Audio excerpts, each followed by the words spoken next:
गौ माता की आज के इस कार्यक्रम में उपस्थित आदरणीय महेंद्र भाई साहब, हमारे प्रांत के सह संयोजक दिलीप जी, इस कार्यक्रम में उपस्थित हमारे सम्माननीय महामंडलेश्वर शिवानंद जी, इस कार्यक्रम में उपस्थित इस महानगर के महानगर प्रचारक मयंक जी, इधर विश्व हिंदू परिषद के विभाग के संगठन मंत्री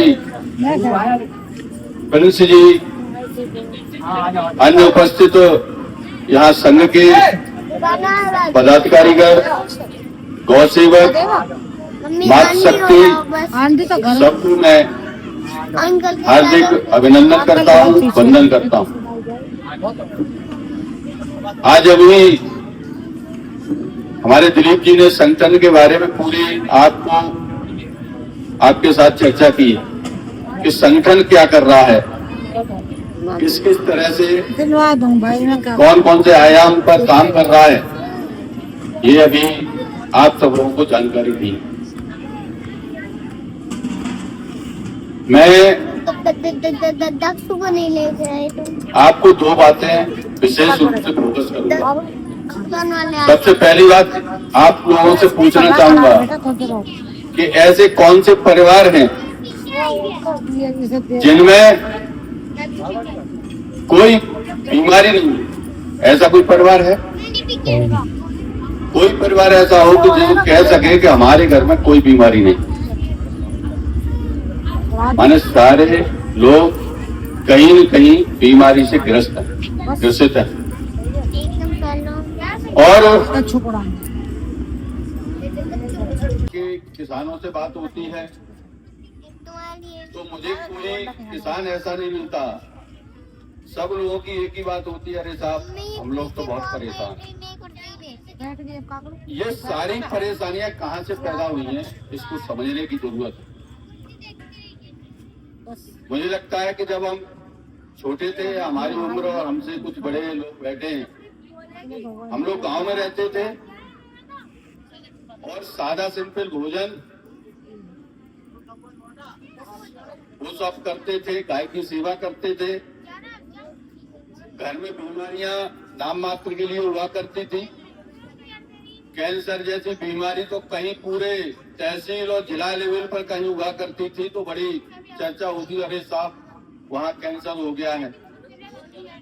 इस तरह का कोई बहुत लंबा समय नहीं है, ये लगभग एक 40 साल पहले का अगर हम लोग विचार करते हैं तो इस तरह की स्थितियां थी। क्यों मंजी भाई साहब? लेकिन इस 40 साल के अंतराल में इतना बदलाव कि शहर तो छोड़िए, लेकिन गांव के अंदर घर घर में बीमारियां घुस गई, प्रवेश कर गई बीमारियां। गांव की बड़ी बड़ी गोष्ठियां, बड़े बड़े किसानों की पंचायतें होती, हम लोग जाते हैं, बातचीत करते हैं तो मुझे वहां भी कुछ लोग मिलते नहीं है।